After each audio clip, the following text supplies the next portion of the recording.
Welcome to our CDBG recertification training for environmental document preparation. My name is Emily Bacon and I am so happy to be with you. The reason that this training is being re-recorded is because new policy was updated in 2024. As always, here's our disclaimer that this information is always subject to change and that the most current regulation will always be available in the Federal Register and the Code of Federal Regulations. That's the sole source for information that we're getting. Sometimes when a new policy has been released, there might be a delay in getting information out to you, but just know this information could change at any time.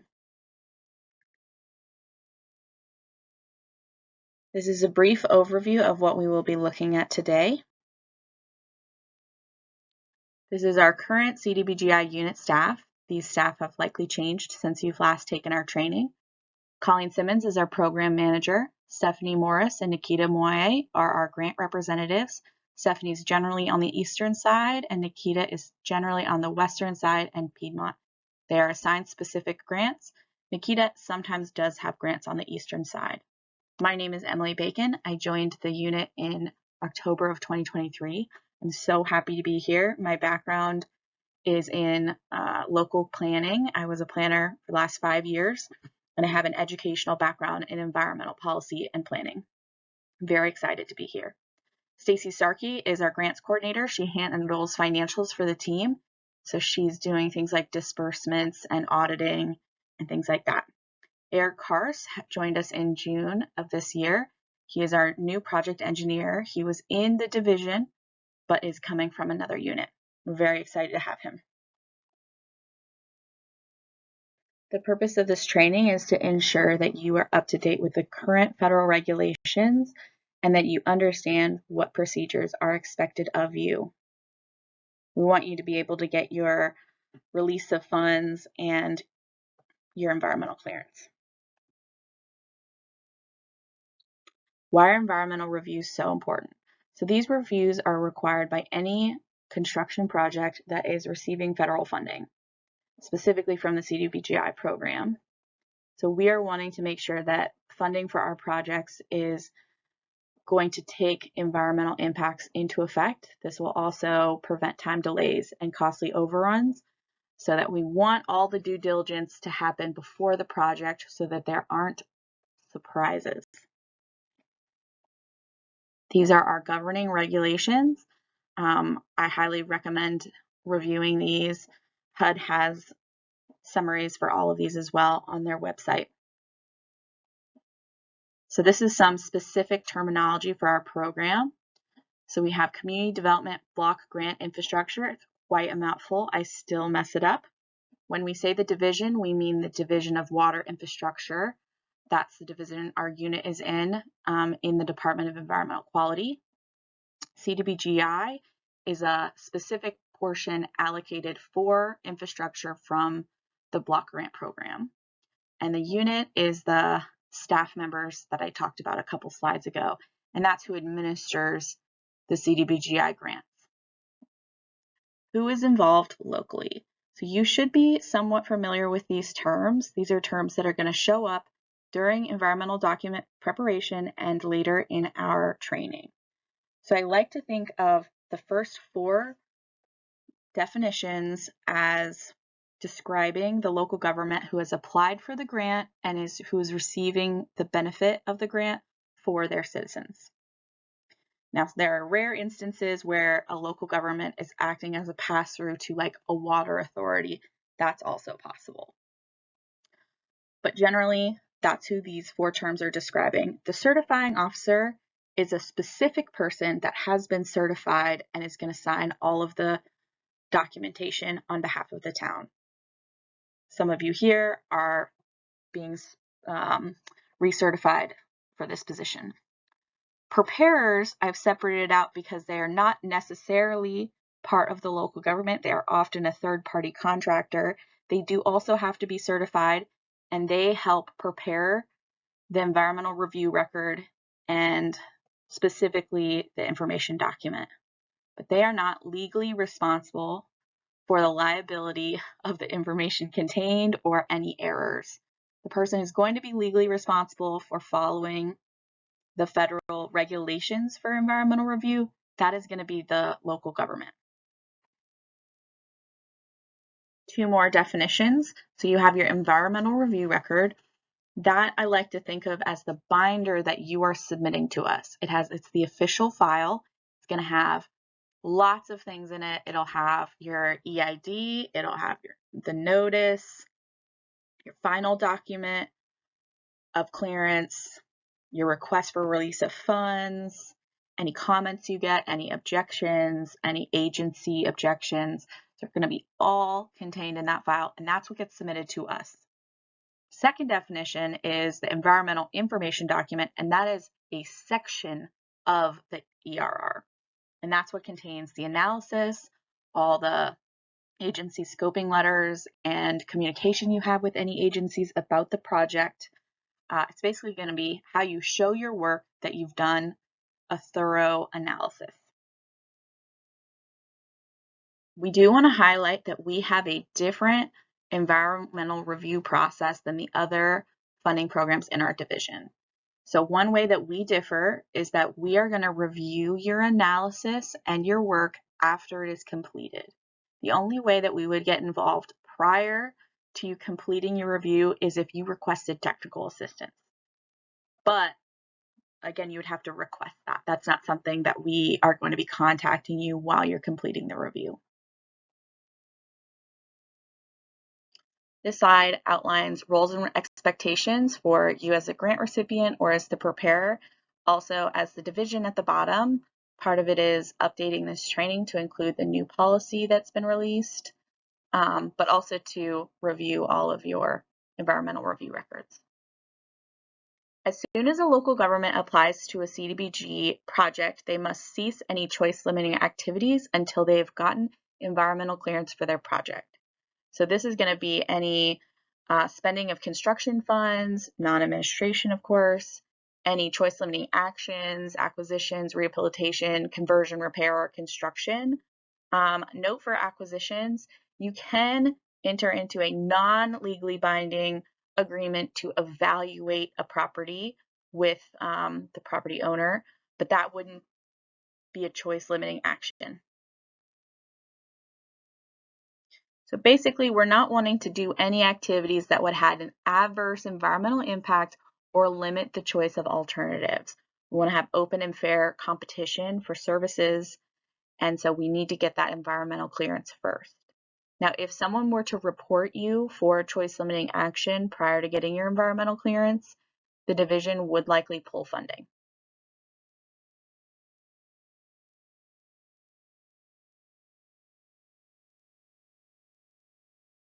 Now we're going to go over the environmental review. Here we have an overview of the entire environmental review process from pre-qualification, which is attending a training, all the way to completion of the environmental review record and getting environmental clearance. Now, you have probably been through this process previously since this is a REEF certification class, but we do want to emphasize that these steps need to be done in order, even during an amendment process. If steps are done out of order, that will delay the process. Pre-qualification includes attending a training like this. The certificates, as you know, only last for 4 years. That's to make sure that you know about the most current relevant information for environmental reviews.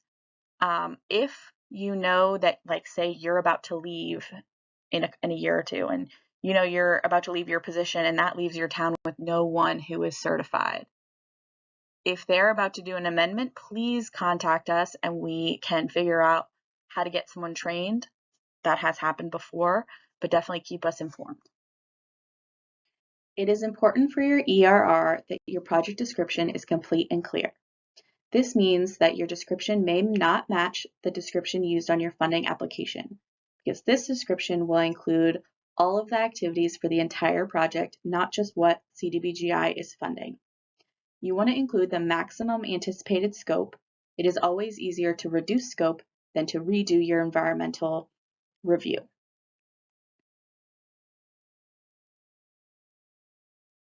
Make sure to include all methods of construction as they greatly change what environmental impact the project has. Admit sensitive information as this can be viewed by the public. Make sure to provide location-specific information. Also note if your project is in a floodplain or a wetland, it should be mentioned in the project description, and just make sure that you follow the 8-step process as required. Determine level of review. Based on the characteristics in your project description, you should be able to determine which level of review you will need to complete. We are going to go over what those different aspects are that would determine that you need a different level of review. The first is exempt. This is not going to apply to many projects that we fund. It only applies to administrative, engineering costs, or design costs. Now that's if the project is exempt from the start. We do have projects that convert to exempt, but do note that this can only be exempt if it doesn't trigger any cross-cutters. You would still need to go through the agency scoping process to determine that cross-cutters are not triggered. Categorical exclusion not subject to. This is also not a common finding for us. They will only have a negligible impact on the environment. Like I said, it's not often. This is typically only for operation and maintenance costs. If we rarely use it, okay, let's see. Categorical exclusion subject to, CEST. This is one of the most common findings for our project. So it's going to apply to replacement or rehabilitation projects, which is the majority of projects that we fund. You want to make sure that there is no change in use and that there is not a change in size or capacity of more than 20%. Generally, this is speaking about housing units or connections. There is going to be a relatively minor impact on the environment. So with this one, replace and rehab projects are what you're going to remember, and not changing in size more than 20%. Now, it might convert to exempt, but we'll go over that at a later slide. So for documentation steps, you're going to prepare the CEST based on your environmental information document, the EID, which we'll go over later. The certifying officer signs, and then the certifying officer also signs the notice of intent to request release of funds. And that same certifying officer who is named in the CEST is also going to be named for comments in the notice of intent. You're going to complete your public notification process, and then after that's over, the same certifying officer is going to sign the request for release of funds. Once that's done, you're going to send one hard copy of the ERR to the division, and it's going to include the following things. The state does have an objection period of 15 days, and after that, we will release funds if we found no objections. Sometimes a CEST converts to exempt. This happens when the project starts as a CEST and then comes back from agency scoping that they had no comments. So you've reached out to all the required agencies and they have no issues with your project. You are going to note that the certification language changes and there is no public involvement needed if conversion occurs. So that means you don't have to publicly notice the project and there won't necessarily be comments.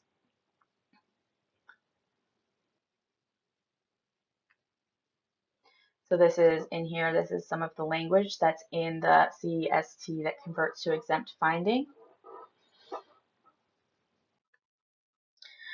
Finding of no significant impact, FONSI, and environmental assessment. If a project is not a CEST project, the responsible entity must prepare an environmental assessment. Now, environmental assessments and FONSIs are applicable to projects that have a potential for significant impacts. So these are going to be projects with new things, new water lines, sewer lines, wells, water treatment plants, wastewater treatment plants. Now, any rehab projects increasing in size or capacity by greater than 20% trigger it to be a FONSI project. Now, when you prepare your environmental assessment, it may become evident that this is a greater scale project and that an environmental impact statement is required. If that's the case, then the responsible entity should proceed directly to the EIS, and they need to notify us because it is a much longer process. These are similar steps as in the CEST. You're going to have that document signed by the certifying officer, the FONSI document. Then you're going to have your notice signed by the same certifying officer. Then you're going to complete your public notification process. Once that's over, generally the day after that comment period has finished, the same certifying officer is going to sign the request for release of funds. And then you're going to send it to the division, same as before. Environmental impact statements and records of decisions. This applies when we have determined that there is a potentially significant impact on the human environment. This would definitely be triggered when enough 2,500 or more additional housing units were being added for connections, or that much capacity was being added to a treatment plant. Also, if the action is potentially controversial, that would trigger an EIS being needed. Sometimes if a similar project has already had an environmental impact statement or a record of decision that you know of in your area, and this could similarly be controversial, then you're going to want to go ahead and do the environmental impact statement.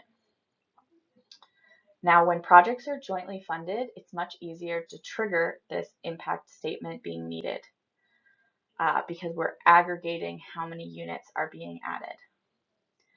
If you tell us that your project is increasing capacity by 2,499 housing units to avoid an EIS, we're probably going to still make you do that EIS. Don't artificially deflate your project to skim right under the regulation. That's not what we want to see.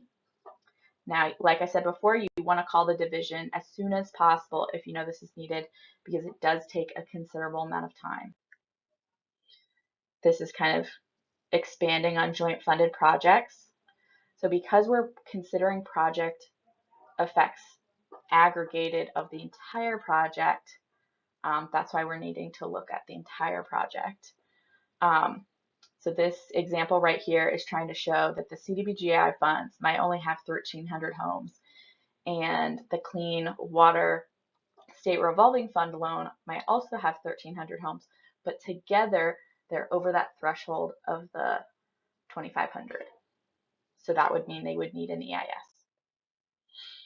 So after you have determined your level of review, you're going to complete your environmental information document. So this is the basis for preparing your final document. You're going to be seeing a series of cross-cutting tables followed by an appendix showing your work. So this information document is showing your work of how did you get to the conclusion that your project was one of the following findings that we discussed. So you're going to have analysis by preparer. That's kind of the desk work that they're doing with the cross-cutting tables. And then you're going to have an agency scoping checklist where you're going to need to reach out to certain agencies, seeing if they have any comment about your project. There is a field visit required for all projects. We want to make sure everybody knows that. So with field visits and hookups, just know that when you're doing your environmental assessment, you might need to go onto people's property, and so you're going to need to know that people need to know that you're coming onto their property and have some sort of permission. Now, obviously, can't have anything in writing saying that this project is 100% going to happen, nothing legally binding, but generally letters saying, hey, we're coming around and doing environmental analysis. Because the scope of impact is all the way up to the house for these connections, that area needs to be evaluated. So, but definitely see if you can observe from the right of way and avoid going onto private property, but it might be necessary. Final environmental document. That's going to be the legal document that's prepared based on the EID. And you must use the templates that are on our website. I have an example on the next slide. So these are the types we just went over. This is an example of the first page. So this is a CST. It's kind of hard to see that acronym is in there, but categorical exclusion subject to. That's where the CST is in there. And this yellow sections are going to be where you're going to take out that placeholder and you're going to put in your own information. And for total project cost, I would put the total that is including all other funding sources. Just make note of that. So this, for example, for the CST that I downloaded to show you today, it was like 22 pages, between 15 and 22 pages. It was a long document. But note that under each section, you're going to have multiple options. So for like historic preservation, see as it says, select one of 3 options below. You would see what option fits the best of your project, and you're going to delete the other 2 options. So the document you hand into us is going to be considerably shorter than what is in the template online. And I just wanted to make note of that. And you do need to insert the information here. Note, if it says, I observed this information through a site visit, that's a hint that a site visit should have occurred. And if you are writing that you had a site visit on March 6th, but then your cross-cutting tables say that you did not have a site visit on March 6th, those things need to match, because now it looks like you've lied somewhere or your team was not communicating. And those are things that we do notice and do need you to correct when we find them. So level of environmental review case studies. So these are the case study questions we're going to go through today. So case study number 1. You're the town manager for the town of Norman. You've received a CDBG-I grant to replace a sewer line from a pump station on the northern side of town to a mobile home park a mile away. The consultant shows you a map of the sewer line and points there are 2 runs of pipe that have to go outside of the existing right-of-way to avoid some sensitive wetlands through the original sewer line. What type of environmental document is required? So I should have highlighted this is a replacement project, but it is going outside of the existing right-of-way. I highlighted that because I think that's an important section of this question. So take a moment, think about what you would choose. So the answer is D, Fonzie, and that's because of the line going outside of the existing right-of-way. So as long as it's in the right-of-way, it could have been considered a CEST project. Case study number 2. You're the mayor of the town of Manchester. The town has received a CDBG-I grant to replace water lines running from a booster pump station that will be expanded to a subdivision on the southern edge of town. The division will be growing from 80 homes to 90 homes. Your consultant meets with you and shows you the plans related to the project. Additionally, the water line travels within the existing right-of-way. The NC Division of Air Quality and State Historic Preservation Office have provided comment. What type of final environmental document will be required? So when I look at this, I have underlined the 3 considerations for this question. So the first one is we're going from 80 homes to 90 homes. You want to calculate the percent increase of the home number. So in this case, it's a 10% increase, and that's because only 10 homes have been added. It's actually a little bit more than 10%. If 10% would have been 8 homes. But for the sake of this, it's less than a 20% increase. That's really what we're looking at, because that 20% increase is our threshold. The second one is that the water line travels within the existing right-of-way. And the third one is that the NC Division of Air Quality and State Historic Preservation Office have provided comment. So that means the answer for this question is going to be, you can pause right here. The answer is going to be B, categorical exclusion subject to, or CEST. Now, if you thought that it converted to exempt, the only reason it does not convert to exempt is because these cross-cutter agencies have provided comment. If those comments had come back no comment instead, it would have converted to exempt from a CEST. Study number 3. You're the grant administrator for the town of Frank. You've been working with your engineer on a CDBG-I sewer project that will rehabilitate and expand sewer lines to add 15 homes to a subdivision that already has 100 homes. The plans show that everything is within the existing right-of-way for the line, but the pump station may need to go beyond the existing boundaries.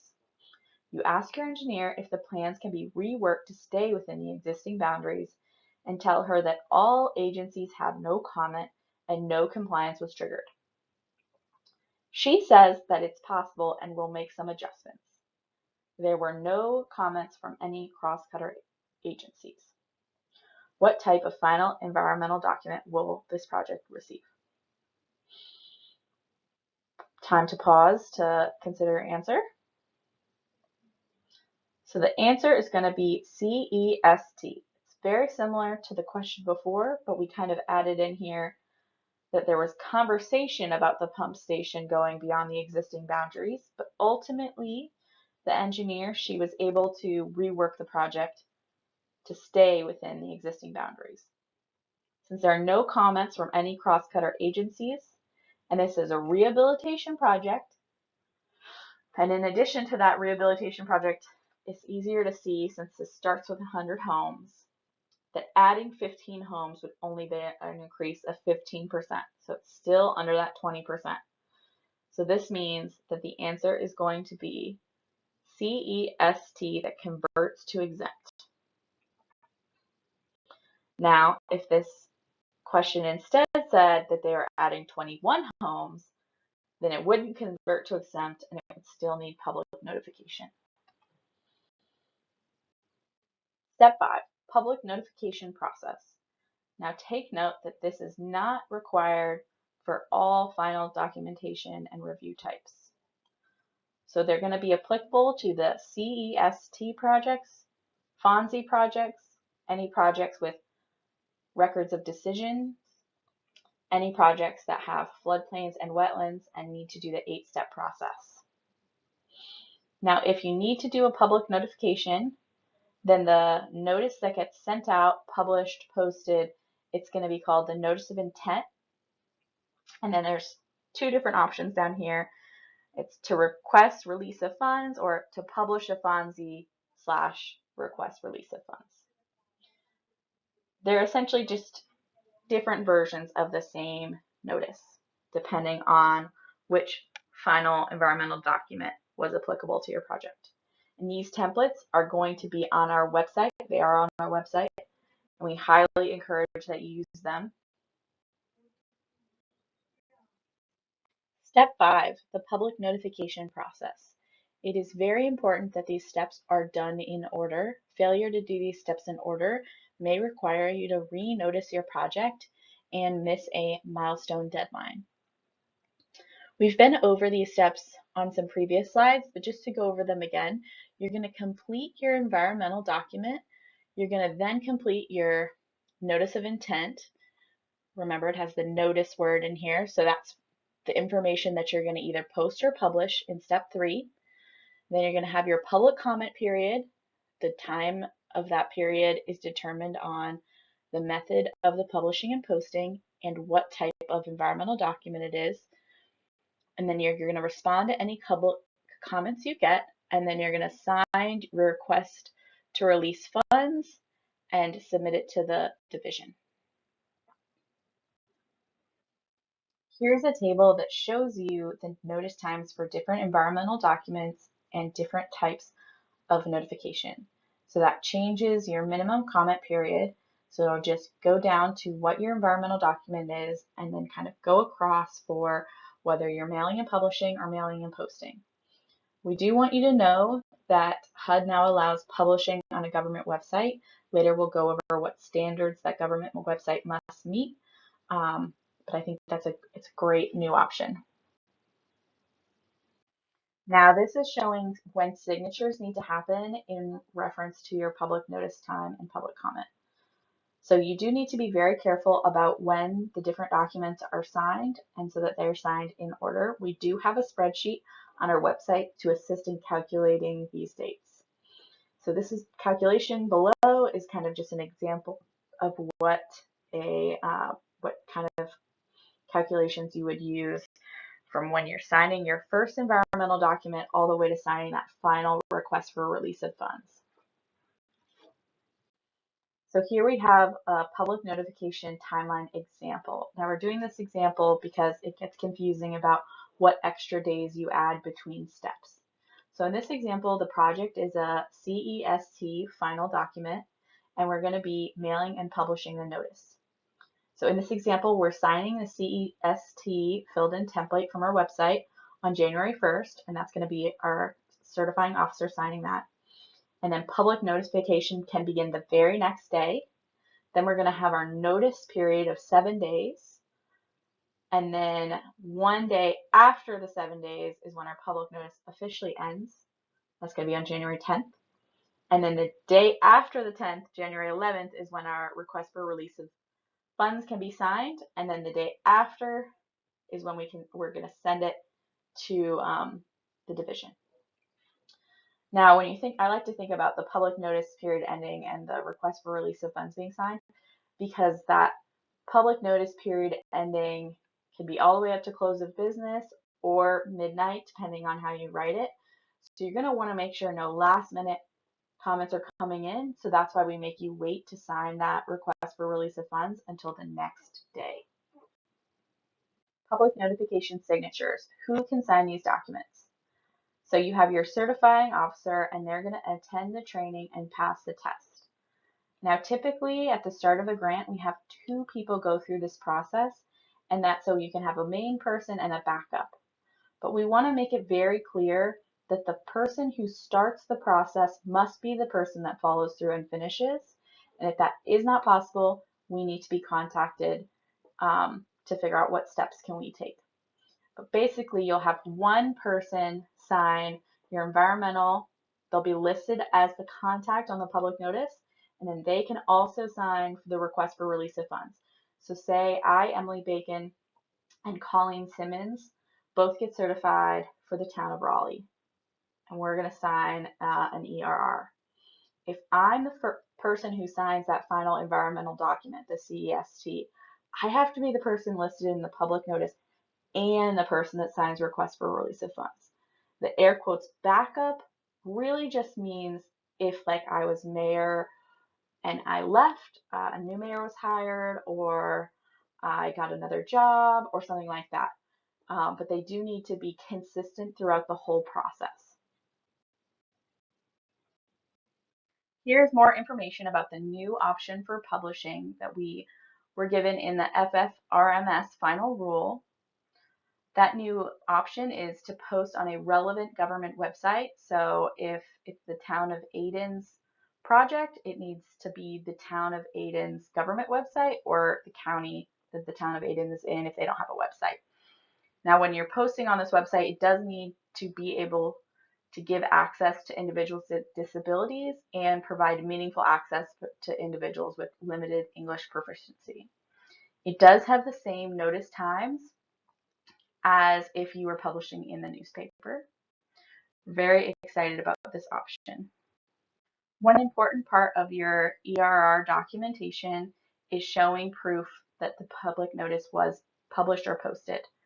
So the responsible entity is required to maintain proof of publication. So for these online publications, that's going to be a PDF printout of the notice. But you do need to have something showing what website it was posted on and the date that the PDF was printed.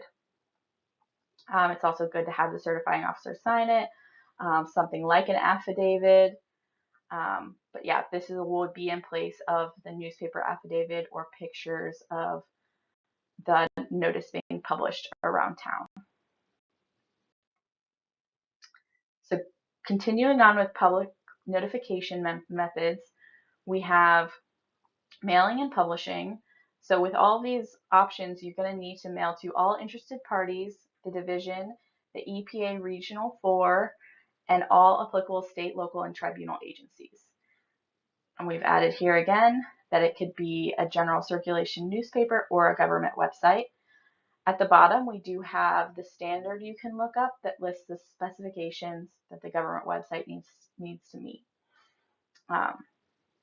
Now, for posting the notice, you do need to use the designated places agreed upon in the citizen participation plan. It can't be 3 random places. And say you chose the library in your CPP 3 years ago, and now you're doing an environmental amendment, and the library has been torn down. You will need to amend your citizen participation plan to name a new location. And that is something we check when you show where you've posted the notice. The public notification and the 8-step process. So the 8-step process is required if there's a proposed wetland or floodplain being disturbed during the project. So you have to have 2 notifications for the 8-step process. You have an initial notification and a final notification. Again, this can also be published on a government website. Now, when you do your final notification, there's kind of a wonky rule that you need to either do them separately, your request for release of funds and your floodplain notice, or you can do them at the same time. But if you do them at the same time, they have to be done jointly. So basically, if we have a newspaper, we don't want 2 public notifications for the same project within one newspaper, right? If there are going to be 2 notices, they need to be combined because the person's not going to know to look for a second notification. And if you're going to do the concurrent noticing, the one after the other, you do need to have the full comment periods followed by each other. So a full 7 days, comment period ending, another 7 days for the request of release of funds. We do have a form online for joint notification. Exceptional circumstances, that's going to be controversy, like I said before, similar project with a record of decision. Projects without precedent, it's a very new kind of project that's never been done in the area. When you respond to public comments, you have 14 days to respond. You do need to respond to every comment you get. Don't just file it. You should group similar comments together into one response. Ways to respond, you're going to acknowledge. You do need to document that you acknowledge the comment, even if the comment wasn't really relevant for your project or the scope of things you can change. You do need to respond, but no change. You can either change your EID or not change it, but you'll need to document that. If there was a change made after a public comment to your EID or final document, you will need to re-notice the project, and that process kind of starts again. So now we're going to look at some case study number 4, public notifications. You are the mayor of the town of Ryan, and both you and your town manager took and completed the CDBG-I environmental documentation certification class. The town manager is the certifying officer and signs the finding of no significant impact and is listed as the certifying officer in the public notice. When your grant administrator swings by the office to get his signature on the request for release of funds, he's out of office for a long weekend. What do you do? Now, the things in this question that are important to me is who signed the original documents. So the town manager signed the FONSI final document and is listed as the certifying officer in the public notice. So even though as the mayor you are certified, since the town manager has started the process, they would need to finish it. That means that the answer is going to be A. Tell her to come back on Monday when the town manager is in. Case study number 5. You are the town manager for the town of Cedarville and you have been certified along with your mayor to sign environmental documentation. The mayor wants you to be the certifying officer since she travels a lot for business. You sign the categorical exclusion subject to CEST document on February 8th. This notification will be posted at various public places around town. When can the notice be posted, and when can you sign the request to release funds? So looking at our answers, it looks like they threw in another piece of information, which was when does the public notice end? So we're looking for when is the notification posted, when does public comment period end, or when does the posting end, and when can the request for release of funds be signed? So we're looking for 3 dates here. So I'm going to go on to the next slide so that I can show you how I would calculate this. So considering our last problem, I need to know what my final environmental document is and what my notification of method is of choice. So we have a CEST, final environmental document, and we will be mailing and posting this notification. So that makes my minimum comment period 10 days. So for our calculation, they said that they signed the environmental document on February 8th. So that would mean that my public notice begins, that was one of the answers, on February 9th. And then for our comment and notice time, we're going to have the day our notice was published, when it was pasted on the side of the building with tape, is going to be February 9th plus 10 days. So that'll bring you until February 19th. But notice that the public notice doesn't end until we add one more day. So that'll make our public notice ending on February 20th. And then our next thing that we're looking for is when can our request for release of funds be signed? And that is the 20th plus 1 day. So that's going to be the 21st of February. Did you guys get it right? Now look at the next slide. So now that we have done our calculations, the answer we want to choose is going to be D. And D has the posting being the day after we've signed our CST. We have our ending on February 20th with basically 2 days of buffer and our 1 day of buffer and our posting date and our comment period. And then we have our release of funds being signed 1 day after the notice ends. So February 21st, that's our answer. Step 6, we're almost getting to the end. Environmental review record submission. So the environmental review record contains all the information related to the environmental review process. So you are submitting one hard copy and an e-copy with certification. And it's going to depend on what type of final document you chose and whether it has public notification involved. But it's definitely important to submit after the objection period or the comment period if there was public notification. So basically that's what the difference between the top two is. One of them doesn't have public notification and the next does. It is your legal record, so you do need to have a copy in your files. We do prefer a 3-ring binder and tabs. We need it to be single-sided, and that's in case I find any sort of errors or things I need additional information on. And it's very easy for me to swap the pages out if they are single-sided. I also would say if you are going to look at the tables shortly, I would ask that you keep the numbers of the tables that are in our template and that you don't have them share pages when possible. You keep each table on a separate page. So this is what the environmental review record contents are. So we're going to have our certificates to show proof of training. Those are going to be sent out to you after a training is completed, like in 1 month's time from the testing window ending. I should be able to send you whether you've passed and your most up-to-date certificate. That'll go in your project files, but if you did an amendment or you had an ERR that needed to be signed, you would need to submit your certificates with that ERR submission. You're going to have your environmental information document, agency correspondence with the scoping process.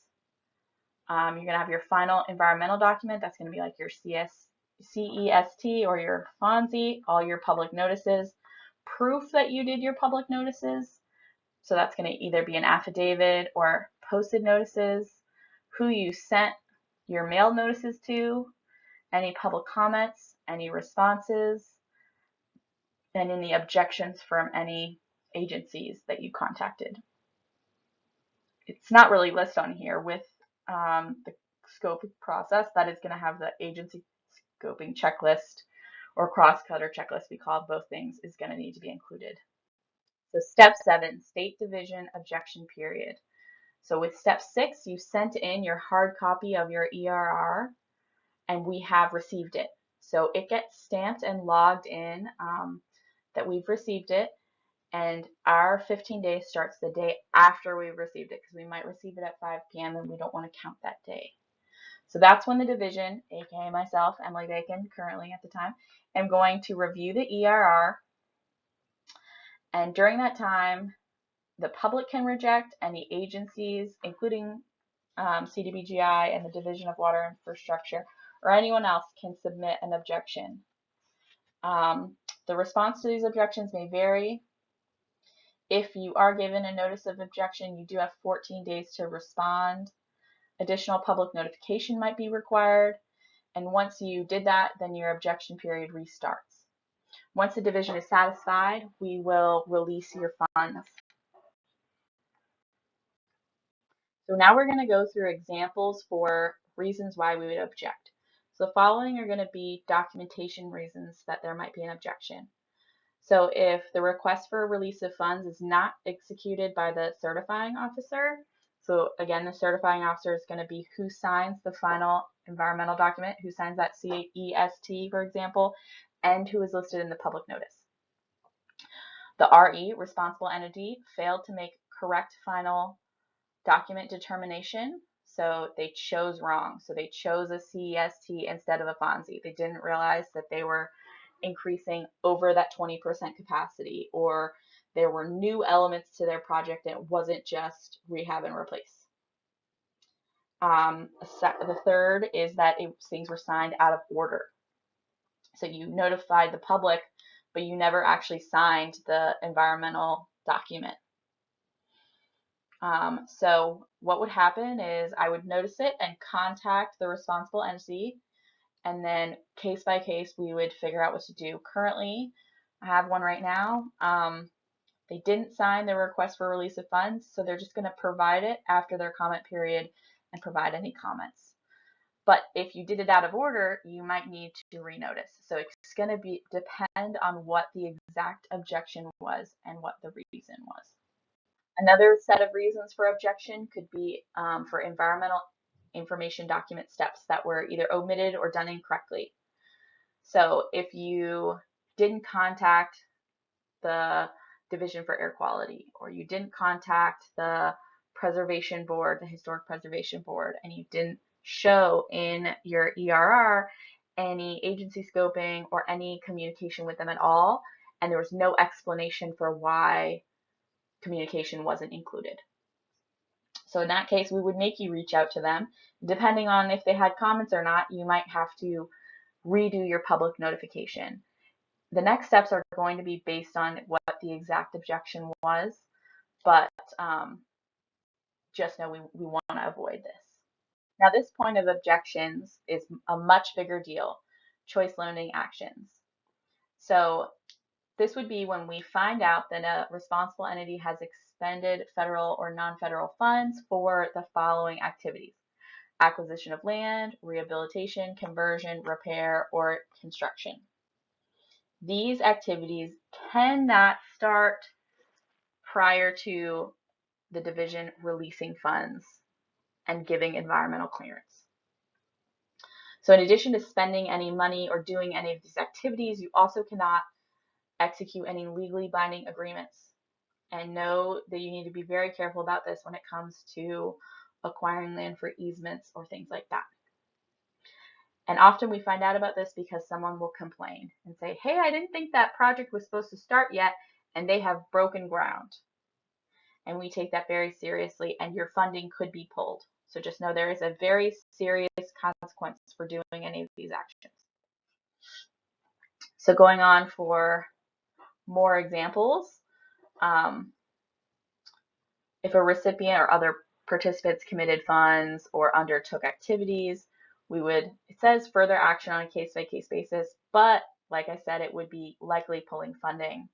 Now, if another federal agency has submitted a written finding that the project is unsatisfactory, then the responsible entity would address the agency objections and public notification occurs.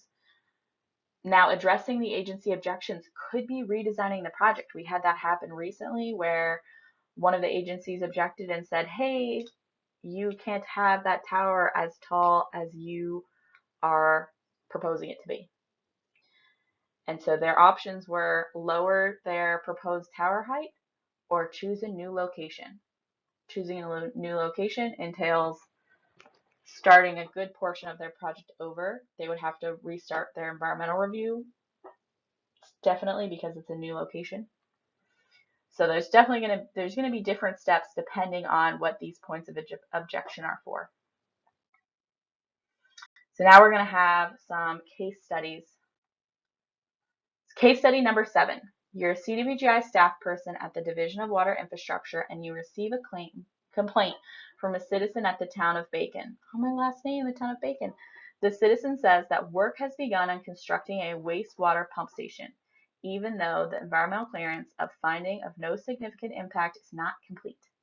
He provides pictures showing site disturbances, and division staff visit the site and confirm activity. On what grounds will the division object? This is a good time to pause to think about it. So I think important things to note are that construction has begun and ground has been disturbed, but there has not been environmental clearance yet. So this one is going to be B, choice limiting activities have occurred. And for the what will happen, funding for the project will likely be pulled. It's a very serious objection. Case study number 8. You're a grant administrator for the town of Nick. The town had the mayor and town manager go through the environmental certification training, and the mayor is acting as the certifying officer. She signed off on the finding of no significant impact for the project you're working on and was listed as the certifying officer in the public notification. When your staff person took the request to release funds for the mayor to sign, she wasn't in, so the town manager signed off on it. The Division of Water Infrastructure issued an objection. On what grounds did they object? So again, important points for this case study. The mayor is acting as the certifying officer. She signed off on the FONSI environmental document and was listed in the public notification. So she is the certifying officer. But when the grant administrator yourself took in the final request for release of funds, she didn't sign it. The town manager signed it. So what was the grounds for objection? So C, certification not executed by certifying officer. And the repercussion for this one is that you're going to have to renotice the project, potentially, or re-sign the FONSI. Depends on what exactly happens, but likely renotice the project, which will cost you time and money. Case study number 9. You're the certifying officer for the town of Mike. You have a CDBG-I project to run water lines to a subdivision with contaminated wells. The grant administrator has completed a finding of no significant impact, and you signed off on the final environmental document and were listed in the public notice. The grant administrator brought you the request for a release of funds for you to sign, and you signed it the day the public notification period finished. The division issued an objection. On what grounds did they object? So as we know from our timeline case study earlier and our tables, you do need to wait one additional day after your public notification period ends to sign your request for release of funds. And remember, I gave that example of what if you have someone coming in at the 11th hour submitting their comment. You need to leave time for them, so it needs to be signed the next day. So this one is going to be A, steps were omitted related to environmental assessments. And that's just going to be that the public notification was signed out of order on the wrong day. So now we're moving into environmental information document resource categories. So this is going to be your EID analysis. So what we're going to cover is the structure of the EID, the types of impacts, and the different resource categories. Basic structure of the EID. So these are going to be a series of cross-cutter tables, and the tables, as you'll see in a couple slides, are specified by what final environmental document type. So I think there's 14 tables. You do not necessarily need to submit all 14. And I'll show you how you can find out which ones you need. It's considered a desktop exercise with a good GIS and mapping software and access to the internet. A field visit is required though, at least one. Now for the tables, they do require references. So we need you to show your work. You can't just write no impacts and not show any work, not reference any data, things like that. So the appendices is a huge portion of the EID, the most important part in my opinion. The tables are to guide your review. So this is an example of one of the tables, and the table I've used is site safety, so it's table 16.1. Project name, I actually took this from a submitted environmental record review. So in this top highlighted portion, it says that this is completed for exempt, CENST, CEST, and FONSI. So pretty much every project has to do this table. So that's why I picked it. But you have some other projects that might just say FONSIs have to submit the table and not the others. So pay attention to that. It'll save you from doing a lot of work. And then I did want to show you this at the bottom, sources consulted.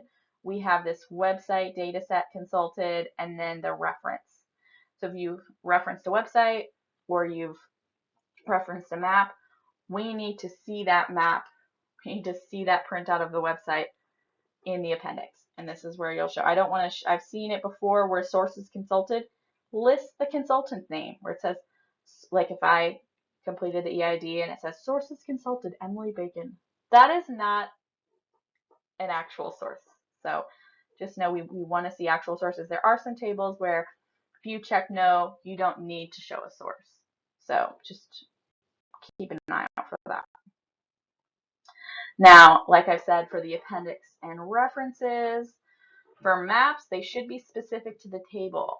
If you have just put in one project site map and you have 5 cross-cutter tables referencing that map, I'm going to be honest, that is probably not specific enough information. So, like I said, project maps, you want to use high print quality and color. Clearly show the project location in reference to whatever data you're showing, and I want to see lots of labels. I will let you know that previous to working here, I did review maps for 2 different local governments.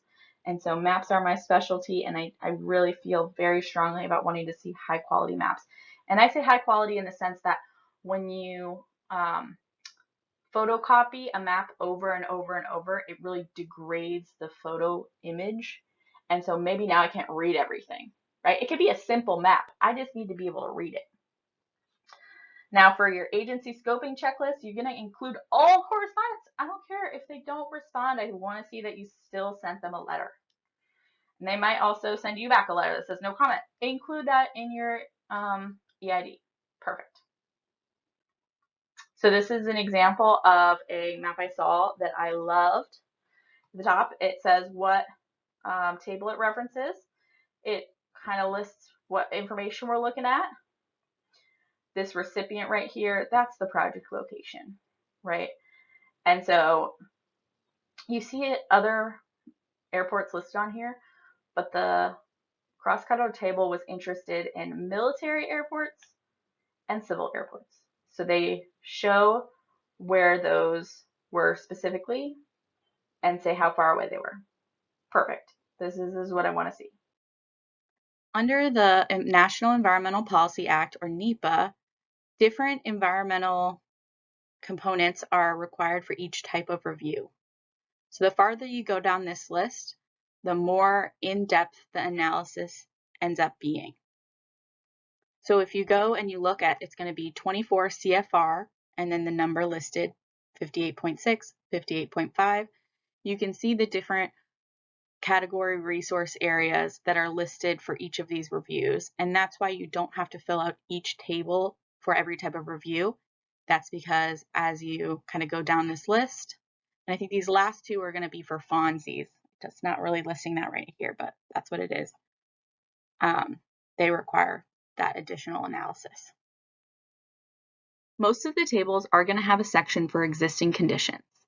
Now, this is where you will describe the environment that is currently present prior to your project taking place. So this is how we're going to determine, oh, was the air quality already bad before the project started? And if that's the case, then the resultant air quality isn't necessarily all from your project. But we do want you to describe what you're seeing, describe soil types, don't just name them. List what types of species of plants and animals you're seeing, any sort of water bodies. Now, if you did notice an odor or any dust in the air, we would want you to identify sources of those emissions if possible. So types of impacts are also going to be asked on these cross-cutter tables. So the first one is going to be direct impacts. And those are going to be from either construction or your operation after construction is complete. So the construction is going to result directly from construction phase of the project. They could be temporary or permanent. Operational is going to have ongoing impacts or benefits that continue after construction. So an example of this would be for air quality, if you have a permanent new generator that's going to be left at the project site and used for the project, that's going to be an operational impact. Now, if that generator was only being used during construction, that would be a construction impact, and the impact would be a direct impact on air quality. Our other type of impact is going to be SCI, which are secondary and cumulative impacts. These are largely indirect impacts, so they're going to be related to the project but more removed in time and distance. They can also be positive, like, for example, we extended sewer lines into an area of failing septic, so now we're not contaminating the soil even more with failing septic. Cumulative could be a net result from the project's direct impacts added with other projects. So if you have many construction projects added into the area, then the runoff from all the projects is going to be a much larger cumulative impact than just from your project alone. And these need to be analyzed during the environmental assessment. So for SEI, what can I do about them? Consider the significance of the impacts and see if there's anything you can do. See if there are local ordinances regarding development, like noise ordinances. Are we not allowed to do construction after a certain time? If you're saying that there's no secondary and cumulative impacts, explain why. Not applicable is not enough. So saying, oh, well, noise is an impact because we're not surrounded by any humans or people that would hear us, so it's a very remote project. That kind of explanation. So when you report on impacts and mitigation on these tables, you're really going to want to include the scope of the impact. It's going to have a narrow focus for direct impacts, like is this something you could mitigate, and then a broader for secondary and cumulative impacts. It really does depend on the nature of the project. So on these tables, you're going to see for the impact categorization boxes, no impact anticipated, potentially beneficial, potentially adverse, requires mitigation, or requires modification. Impacts are okay. Most projects have them, expect to have them. No impact anticipated is not often checked.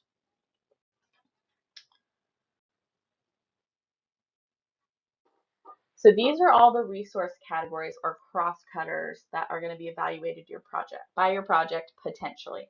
Like I said, they're based on the document type, but we have a table for every single one of these bullet points, which could amount to a lot of work. So I do highly recommend using your project document type to weed out and reduce the number of tables you're having to complete.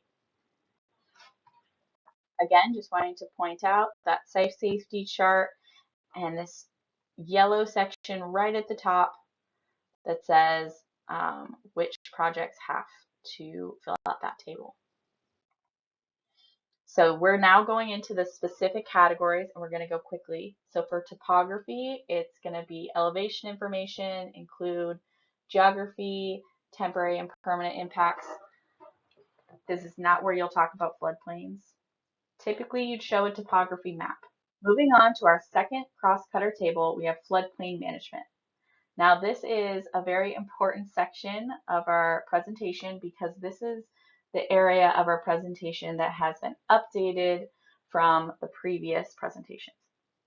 So HUD released the final rule for FFRMS on April 23rd, and the compliance date was June 24th. So any environmental amendments that are going to be made or any ERRs coming forward will need to comply with this final rule. So FFRMS stands for Federal Flood Risk Management Standard. So essentially, they changed the standard and redefined the floodplain of concern. So that is increasing who is having to comply with floodplain rules and who is having to do the 8-step notification process. They did also make some minor modifications to the 8-step process.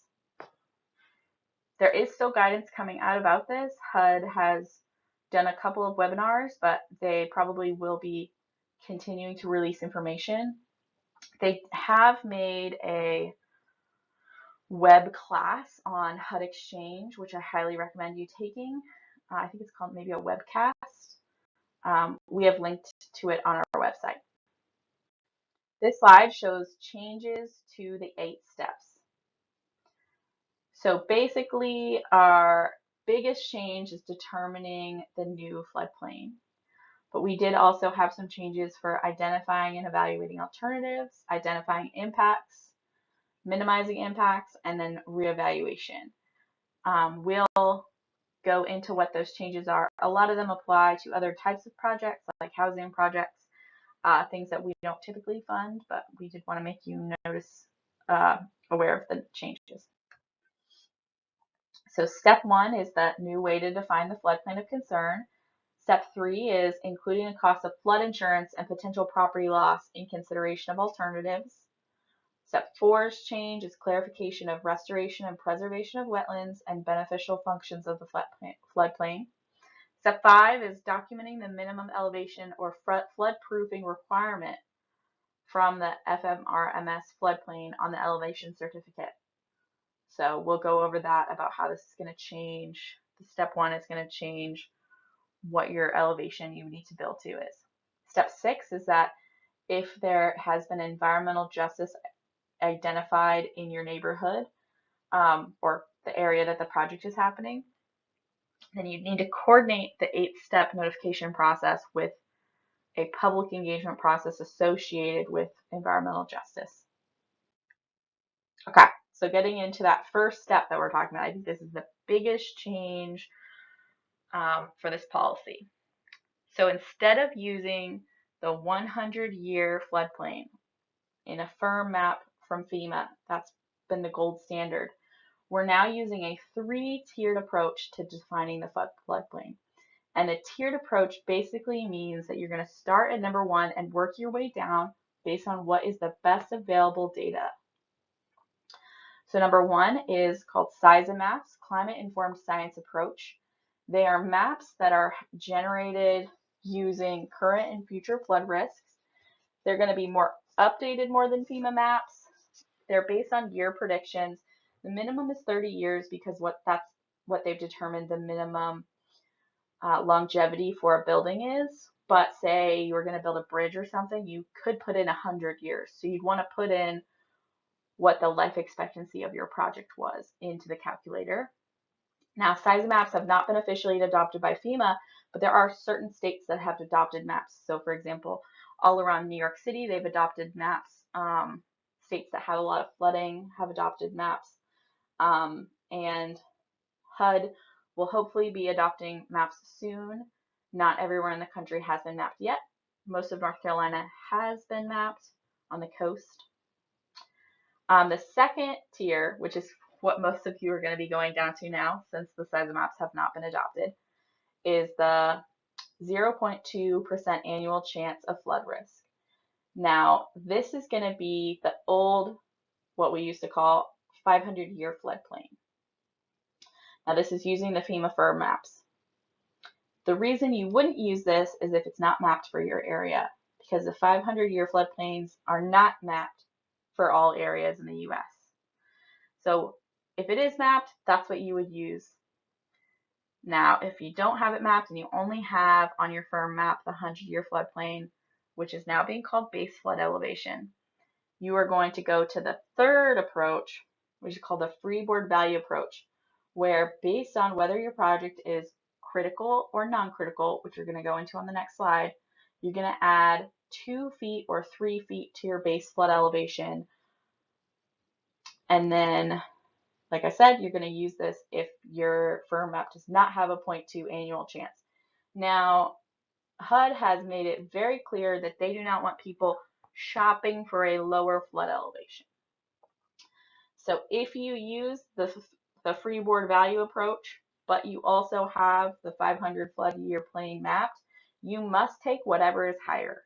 Like I said, you cannot shop for a lower elevation. The third approach, freeboard value, mentioned critical and non-critical actions. So the way that we're describing critical actions are structures or facilities that even a slight amount of flooding would cause catastrophic damage or failure. So those are going to be things like wastewater treatment facilities, things that store highly volatile chemicals, hospitals, nursing home facilities, prisons, things of that nature. And so if it is not defined in 24 CFR 55.2B3 as a critical action, then it is considered a non-critical action. This slide discusses how HUD is defining the floodway and that it is limited to the area between the ground and riverbed level and the base of flood elevation. They are now allowing underground pipelines underneath the floodway, but they must be installed by directional drilling that does not disturb a stream or floodway, and they must also follow the 8-step process. So in addition to allowing pipelines underneath floodways, this final rule has also expanded for additional activities in the floodways. So we have functionally dependent projects. So those could be a bridge that you're using to cross a floodway. Not being allowed to construct in the floodway would kind of defeat the purpose of doing a bridge over the floodway. De minimis improvements, so things, small actions that do not increase flood risk. And then they're also now allowing buildings or improvements to be removed as part of an action. But in this case, they would not be being rebuilt. They would just be removing infrastructure that is non-operational or no longer in use. Floodplain and wetland notices. For the 8-step process, there are 2 notices required. So your first notice is called your early public review, and that is done as soon as possible when you know that your project area includes a floodplain or a wetland. That has a 15-day comment period. Your second notice is called your final notice, and that includes findings and explanation of what you determined during your environmental analysis, and that has a 7-day comment period. These notices may be published in the newspaper or on an appropriate government website as discussed earlier. Make sure that your title is accurate in the notice for floodplain or wetland. If we notice that it's incorrect, you will need to renotice your project 8-step process notices, which will waste time and money. For your final notice, you either need to combine your final notice and request for release of funds or do them separately.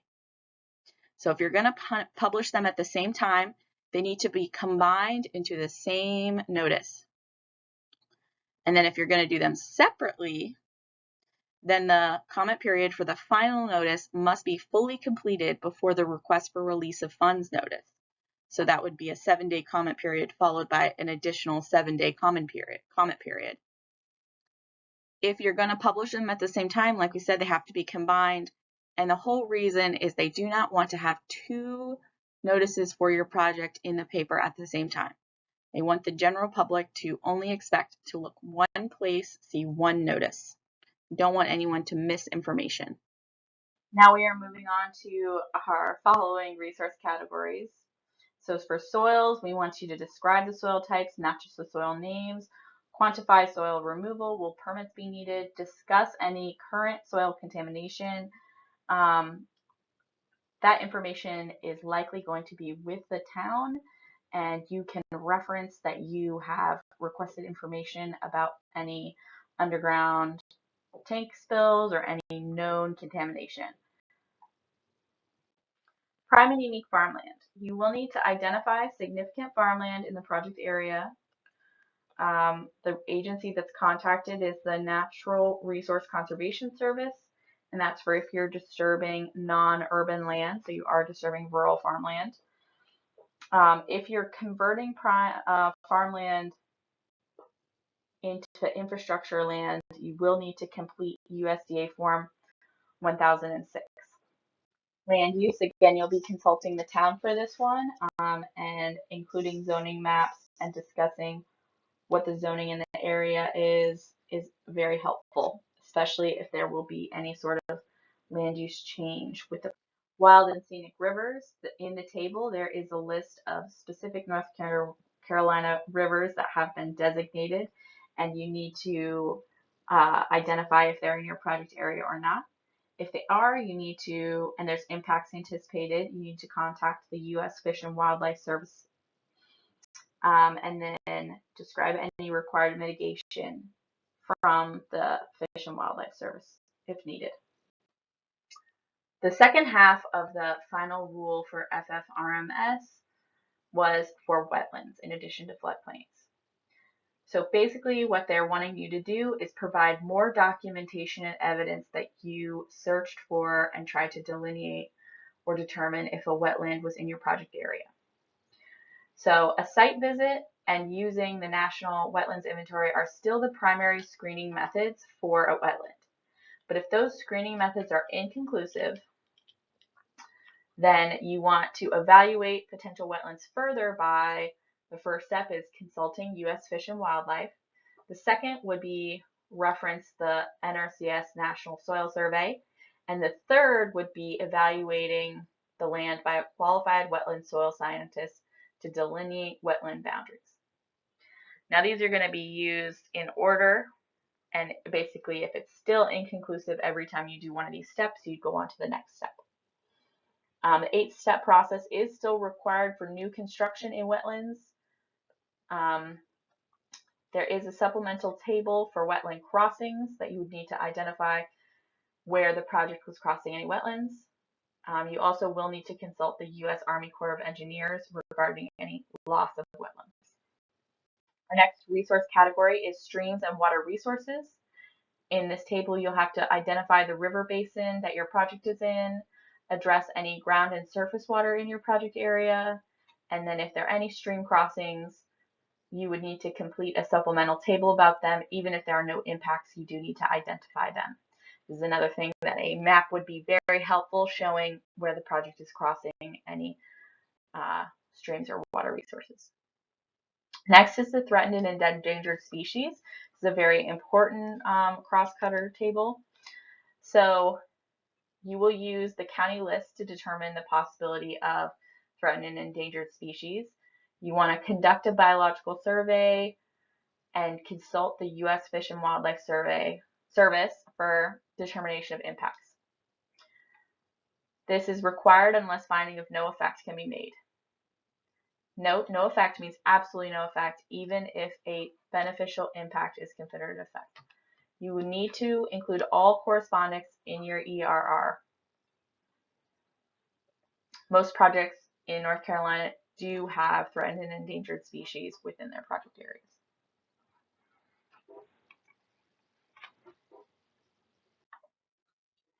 So wildlife, natural vegetation, and forest resources. So this is going to be identifying aquatic and terrestrial resources.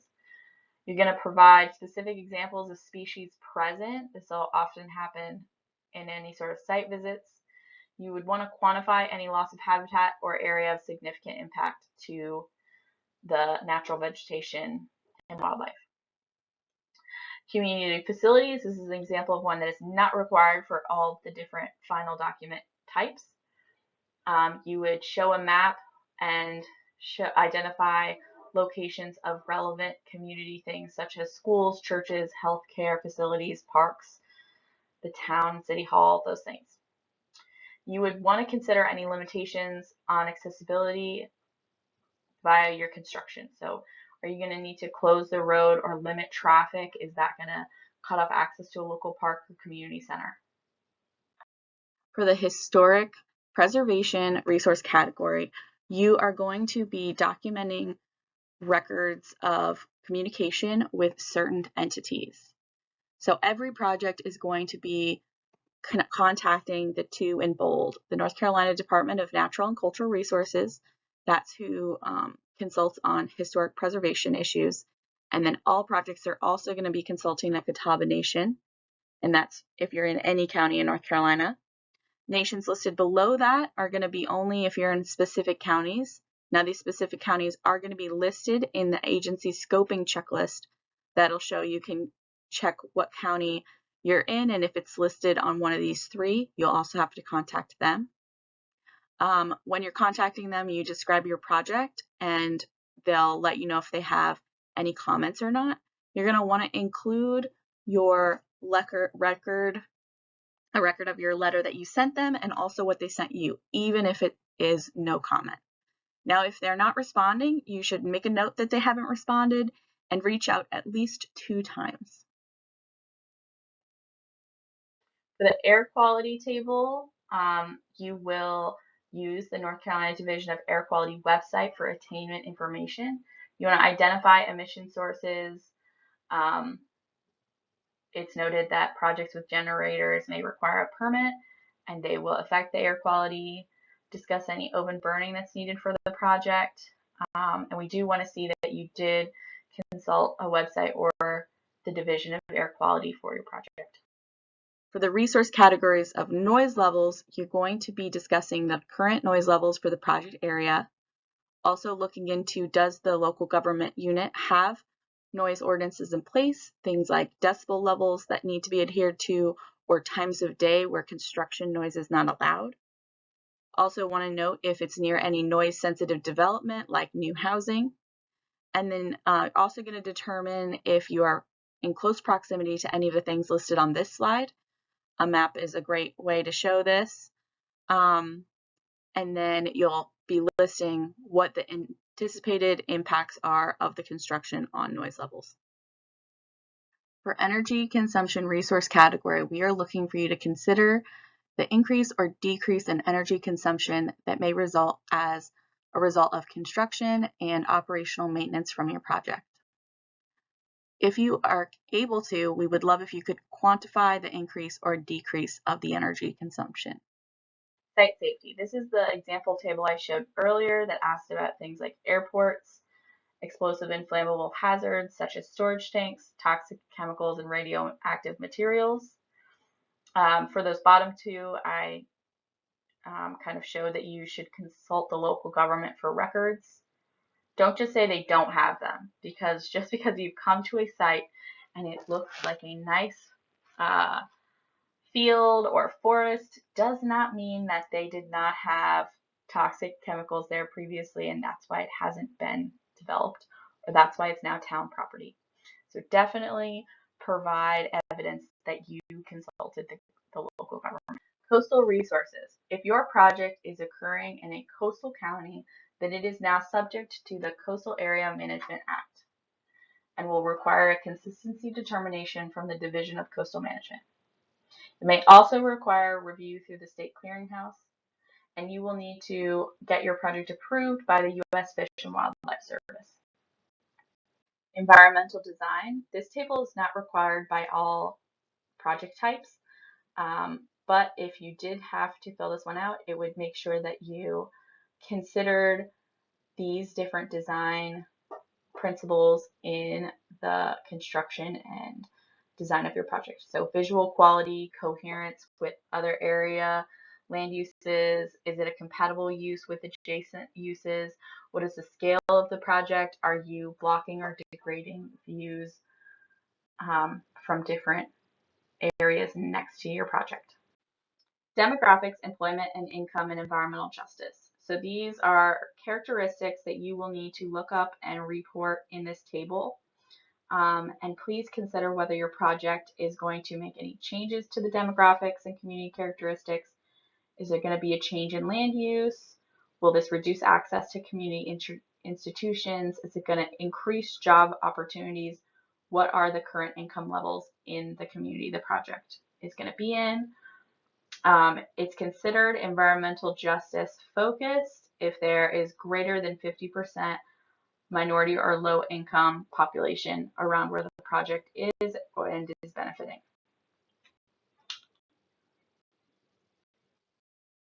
Filling in the environmental justice table, you need to follow the directions providing information about the population in your project area. You can also use EPA's EJ Screen Map program. I would prefer, if you're going to use this program, that you also still fill in the table with the demographic information that pops up on this map program. Figures are critical. Separate figures out for percent racial minority and the percent below poverty income level, and make sure you clearly show project location. It's considered a significant environmental justice population if those figures are above 50%. If that is your case, then you're going to need to discuss the project's impact on these populations, but we're going to be discussing human impacts, not environmental impacts, on this table. Revisiting the ERR. These are living documents, and they might need to be updated after the environmental review and initial clearance has been completed. 3 major reasons you might be revisiting a review are to record any mitigation efforts, to reevaluate the project, and if you need to add another source of funding. Now, if you need to change the project scope, you might need to have an ERR amendment. Please contact the division as soon as you know you might need to do this, and we will walk you through the steps for an ERR amendment. Here are a list of important reminders for this environmental certification training. Clearly show the project location on all map figures. A map figure is not important unless we know where the project is in reference to what is being shown. Submit the ERR in a 3-ring binder for the hard copy. Complete and sign the final environmental document before the public notice period begins. If you fail to do this, you will need to renotice. Use the correct forms and documents from our website. Do not modify forms and documents unless it is specified with highlighted language in the instructions. Do include your in-training certificates in the ERR. If they're not included, we may kick it back and say you cannot release your funds until you provide the certificates. Documents must be signed by someone who has been through our training, passed a certification test, and their certification is in date. The same person must sign all of the environmental documents for that ERR. The CEST or FONSI must be signed before the public notice, kind of restating what was said above, and the request for release of fund / environmental certification must be signed after the public notice. Now here's a list of resources we have for you to use. Now it is time to take your open book test. There are 2 versions of this test, and if you feel like you were given the wrong test, please notify me as soon as possible so I can send you the right one. The test should take you about 60 minutes, and you can use any of the material provided in the testing email I sent on July 9th. The goal of the test is that you can complete this on your own. Good luck.